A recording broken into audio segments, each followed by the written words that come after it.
আপনার যদি ঘুরতে অনেক ভালো লাগে অথবা আপনার যদি কোনো ব্লগ করার জন্য কোনো প্ল্যান থাকে, তাহলে কিন্তু চ্যাট জিপিটি আপনার জন্য পারফেক্ট ট্রাভেল গাইড হইতে পারে। ঘোরাঘুরি কার না পছন্দ? আমি নিজেও 18টার উপরে কান্ট্রি ঘুরছি। আমারও ট্রাভেল করতে অনেক ভালো লাগে। আমার ইচ্ছা হলো একসময় আমি ওয়ার্ল্ড ট্যুর কমপ্লিট করব। তো এই ওয়ার্ল্ড ট্যুর কমপ্লিট করতে চাইলে তো দুনিয়ার বিভিন্ন দেশের ইনফরমেশন আমার জানতে হবে যে কোন দেশে কী হচ্ছে না হচ্ছে। তো এই ক্ষেত্রেও চ্যাটজিপিটি আমাকে অনেক হেল্প করতে পারে। আর আপনি যদি চিন্তা করেন আচ্ছা দেশের ভিতরে অথবা বাইরে যে কোনো জায়গায় কিন্তু যে কোনো ইনফরমেশন ট্রাভেল রিলেটেড আপনার কিন্তু চ্যাটজিপিটি আপনাকে দিতে পারে।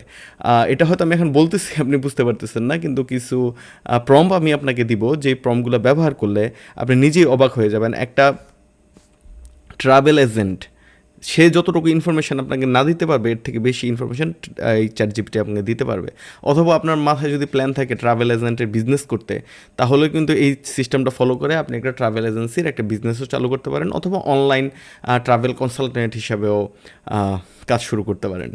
তো ওকে, চলুন পিডিএফ ফাইলটা ওপেন করেন। ওপেন করে চলুন দেখে নিই প্রম্পটগুলো কীভাবে ব্যবহার করতে হয়। তো প্রথম যেই প্রম্পটটা আমি দিলাম সেটা হলো ট্রাভেল আইডিয়া, যে আচ্ছা আমি কোথায় ঘুরতে যাব এই বিষয়ে আইডিয়া। এখানে আমি তোমাকে বাংলা ইংরেজিতে দুইটাই দেওয়া আছে, আপনি চাইলে যে কোনোটা ইউজ করতে পারেন। এখন থেকে তুমি আমার ভ্রমণ পরিকল্পনা ম্যানেজার আইডিয়া জিপিটি। তোমার কাজ হলো আমার পছন্দের উপর ভিত্তি করে বিশ্বজুড়ে, এখানে যে বিশ্বজুড়ে আছে এটা যদি আপনি চেঞ্জ করে চান যে আচ্ছা বাংলাদেশ করে দিতে, তাহলে কিন্তু বাংলাদেশ করে দিতে পারবেন। কোন কোন জায়গায় ভ্রমণ করা যায়, ওকে ওয়ার্ল্ড, এটা আমি মার্ক করে দিই। কোন কোন জায়গায় ভ্রমণ করা যায় গাইড পরামর্শ দাও। আচ্ছা মানে তুমি আমাকে 3টা করে সাজেশন দাও। এখানে আপনি চাইলে যদি চান 5টা সাজেশন, তাহলে 5টা চেঞ্জ করে দিতে পারেন। আর আমি তাকে নিচে একটা আইডিয়া দিয়ে দিলাম যে আমি কোথায় যেতে চাই। আমি এমন জায়গায় ভ্রমণ করতে চাই যেখানে বিশ্বের সবথেকে পরিষ্কার এবং নীল সমুদ্র সৈকত রয়েছে এবং যেখানে পানিতে তিমির সাথে সাঁতার কাটা যায়। ওকে, এখন আপনি আপনার ইচ্ছা অনুযায়ী, আপনার যদি ইচ্ছা হয় আচ্ছা আমি পাহাড় দেখবো অথবা আগ্নেয়গিরি দেখবো, যে কোনো কিছু এখানে অ্যাড করতে পারেন। ওকে, আমরা এটা তাকে দেখি চ্যাট জিপিটি কী বলে। সে আমাকে পাল্টা কোশ্চেন করছে। আমি তাকে বলি যে তোমার পাল্টা কোশ্চেন করার দরকার নেই, তুমি, কারণ এইসব কোশ্চেনের উত্তর পরে আমরা নিতে পারবো। গিভ মি নেম ফার্স্ট, যে তুমি আমাকে নামগুলো আগে দাও। ওকে, সে আমাকে 3টা নাম দিছে।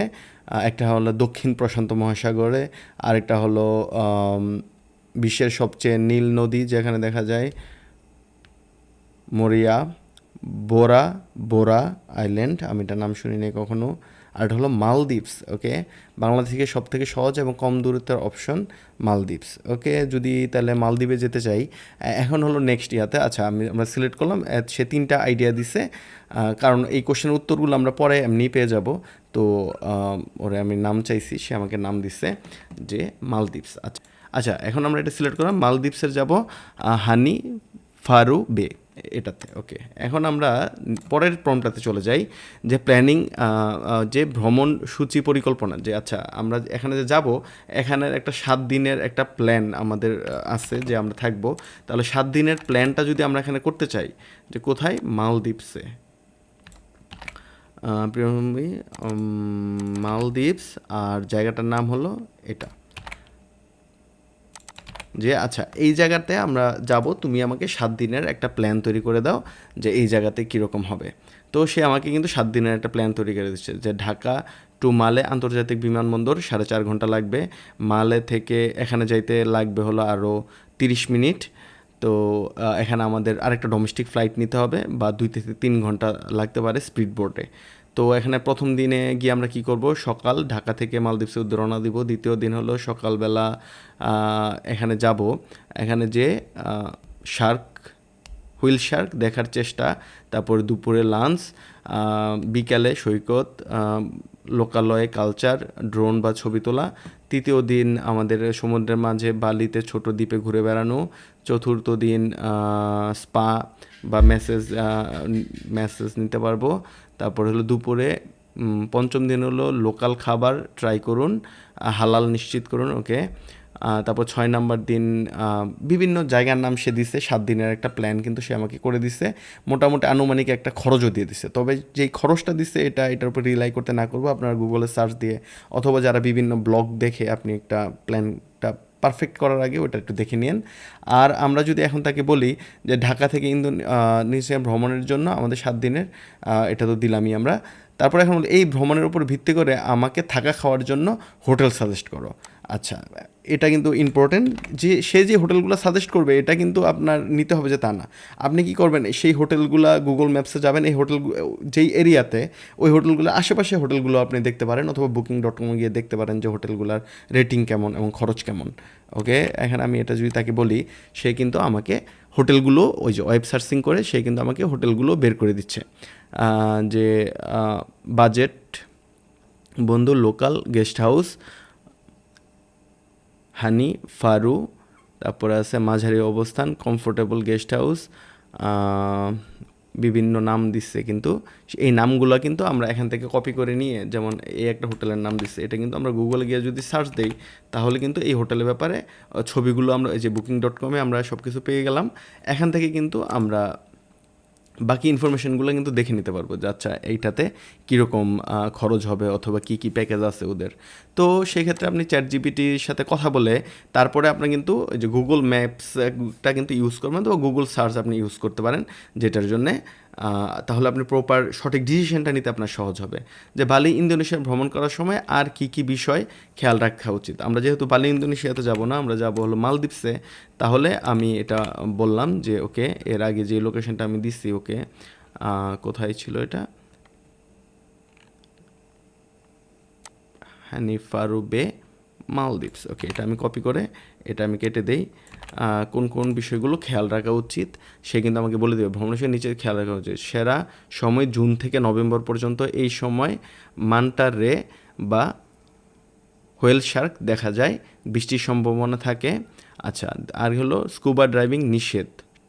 ওকে, তার মানে এখানে কিন্তু একটা নিয়ম আছে, স্কুবা ডাইভিং নিষেধ, প্রতি গ্রুপে নির্দিষ্ট সময় পর্যন্ত স্নকে যাওয়া যাবে 45 মিনিট পর্যন্ত। ওকে, কোনো প্রাণী ছোঁয়া যায় না, 3 মিটার দূরত্ব বজায় রাখতে হয়, সমগ্র প্রস্তুতি, হোটেল পাবেন তবে নিজের হলে ভালো হয়, হোটেলে পাবেন তবে নিজের। ওকে, মানে সমুদ্রের নিচে যাওয়ার জন্য যে স্নোর্কেলিং গিয়ারগুলো লাগবে সেটা আমরা হোটেলে পাবো, তবে নিজের হলে ভালো, তার মানে হোটেল থেকে আমরা নিতে পারবো। তারপর গোপ্রো জীবনের স্মৃতি ধারণ করার জন্য সে বিভিন্ন কিছু হালাল খাবারের বিষয়ে বলছে, ভিসা এন্ট্রি, এই সব বিভিন্ন ব্যাপারে কিন্তু সে একটা আইডিয়া আমাকে এখানে দিয়ে দিচ্ছে। আরও যদি আমার ডিটেলসে জানতে হয় যে গেটিং কস্ট, যে আচ্ছা এখান থেকে যে আমি ওখানে যাব এটার জন্যে আমার কত খরচ হতে পারে, আর আমি একটু আগে যে ভ্রমণের প্ল্যানটা বানাইছি এটা যদি আমি তাকে দিয়ে দিই তাহলে কিন্তু সে আমাকে আরও ভালো একটা প্ল্যান দিতে পারবে। যে আচ্ছা আমি তাকে বললাম 7 দিনের জন্য তুমি আমার জন্য যেই ভ্রমণ ইয়াটা বানাইছো ওইটার জন্য আমার টোটাল কত খরচ হবে এটার একটা আইডিয়া আমাকে দাও। তো এটার জন্য আমরা যেই এরিয়াতে যাচ্ছি, প্রথম নামটা আবার এখানে কপি করে নেন, এখানে বালি ইন্দোনেশিয়ার বদলে আমরা এটা অ্যাড করে দেই। আর সাথে আমাদের যে ভ্রমণের যে প্ল্যানটা সে আমার বানাই দিছিল, দ্বিতীয় ইয়েটা এই যে 7 দিনের যে প্ল্যানটা বানাই দিছিল, হ্যাঁ, এই 7 দিনের প্ল্যানটা আমি পুরোটা কপি করব। পুরোটা কপি করে এটা আমি তাকে দেই, দিলে সে কিন্তু একটা প্রপার একটা খরচের একটা আইডিয়া সে কিন্তু আমারে দিয়ে দিতে পারবে ইন্টারনেট থেকে সার্চ করে। তবে এটার উপর রিলাই করার দরকার নেই, সে কিন্তু একটা ঢাকা মালে আন্তর্জাতিক বিমানবন্দর সাধারণত রাউন্ড ট্রিপের খরচ হবে $640। ইউএস বাংলা এয়ারলাইন্সে আপনি যেতে পারেন, আনুমানিক খরচ হলো, এটা একটা আনুমানিক খরচ দিচ্ছে, তাও আপনি টাইমের উপর বেস করে চেক করে নেবেন। তারপরে হলো স্পিড বোর্ডে খরচ হতে পারে $100 থেকে $150 রাউন্ড ট্রিপে। তারপরে আবাসন 6 থেকে 7 দিনে খরচ হবে, প্রত্যেক রাতে আমাদের খরচ হচ্ছে $64 করে, মোটামুটি একটা আইডিয়া দিচ্ছে $384। তারপর আমরা যদি ফিশিং করতে চাই এটার জন্য একটা আলাদা খরচ দিতে হবে। তাই মোট আনুমানিক খরচ হবে এটুকু, থাকা খাওয়া খরচ সহ সে কিন্তু মোটামুটি একটা খরচ দিচ্ছে কত, যে নন স্টপ ফ্লাইট এটা হবে $1174 মতো, সাশ্রয়ী ফ্লাইটে যদি যাই তাহলে $934 মতো। ওকে, তো মোটামুটি একটা আইডিয়া আমরা পেয়ে গেলাম যে আচ্ছা আমাদের 1100 মানে $1200 মতো খরচ হবে। তো কিছু নোটিশ আছে, ফ্লাইট ভাড়া সিজনের উপর নির্ভরশীল, আপনি কোন ফ্লাইটে টিকিট অপশন পছন্দ করেন, ওকে। তার মানে কি, মোটামুটি আপনি ট্রাভেল রিলেটেড কোনো একটা জায়গায় যদি যেতে চান, এটার ব্যাপারে যত ইনফরমেশান আছে সব ইনফরমেশান কিন্তু আপনি চাইলে আগেই নিয়ে নিতে পারবেন। আর এই প্রম্পটগুলো যদি আপনি প্রপারলি আরও ইউজ করেন, যেমন আরেকটা লাস্ট দিলাম যে বালি ইন্দোনেশিয়া যেতে হলে আমার ভিসা যদি আমার করতে হয় তাহলে আমার কি কি লাগবে না লাগবে সব কিছু, ওকে। আমরা তো যাচ্ছি বালি ইন্দোনেশিয়াতে না, আমরা যাব হলো মালদ্বীপসে, ওকে। আমরা এখানে এটা দিলাম যে আচ্ছা এটার জন্য আমার ভিসার জন্য আমার কি লাগবে, এই মানে ট্রাভেল রিলেটেড যেই প্রম্পটগুলো সবচেয়ে বেশি ইম্পর্টেন্ট সেগুলো আমি অ্যাড করে দিচ্ছি। আর এই প্রম্পের উপরেই আপনি ভরসা করে থাকবেন না, আপনি নিজে থেকে অনেক কিছু জিজ্ঞেস করতে পারেন যে আচ্ছা মালদ্বীপে ভিসার জন্য বাংলাদেশি নাগরিকদের জন্য ভিসা টাইপ ট্যুরিস্ট ভিসা, সর্বোচ্চ ডিউরেশন 30 দিন, ভিসা ফি একদম ফ্রি, কোনো টাকা লাগবে না, হয় মালদ্বীপে পৌঁছানোর পর বিমানবন্দরে দেওয়া হয়। আচ্ছা, তার মানে অন অ্যারাইভাল ভিসা এখানে আছে, বাংলাদেশ থেকে আমার ভিসা নিয়ে যেতে হবে না। আচ্ছা, মালদ্বীপে ভিসা অন অ্যারাইভাল পাওয়ার জন্য যা লাগবে, পাসপোর্ট মিনিমাম 6 মাস মেয়াদ থাকতে হবে, পাসপোর্টের অন্তত একটা পেজ ফাঁকা থাকতে হবে, রিটার্ন টিকিট মানে যাওয়া আসার টিকিটটা আগেই বুকিং দিয়ে রাখবেন, হোটেল বুকিংয়ের কনফার্মেশন লাগবে, টাকা সঠিক টাকা বা ফান্ড মানে আপনার একটা টাকা লাগবে যে আচ্ছা আপনি যেই যাচ্ছেন এটার মিনিমাম একটা এন্ডোর্সমেন্ট লাগবে আর কি। তারপর ট্রাভেলার হেলথ, যদি কোনো হেলথের একটা ফর্ম থাকে যেটা হয়তো ওখানে গিয়েই পূরণ করা যাবে, অথবা অনলাইনে আপনি চাইলে আগেও পূরণ করে নিতে পারেন। ফ্লাইটে ওঠার 24 ঘন্টার মধ্যে ফর্মটি পূরণ করতে হবে। আচ্ছা, তার ফ্লাইটে ওঠার পরে ওখানে গিয়ে নেমে তারপরে আপনি এটা পূরণ করতে পারবেন। তো এরকম বিভিন্ন ইনফরমেশনগুলো কিন্তু আপনি এখানে পেয়ে যেতে পারেন, যেই ইনফরমেশনগুলো আপনি কারোর সাথে যদি কথা বলেন অথবা কোনো জায়গাতে গুগলে সার্চ দিয়ে যদি নিতে যান, মানে কয়েক ঘন্টা লাগবে, তাও প্রপার ইনফরমেশন পাবেন কিনা সেটা সন্দেহ আছে।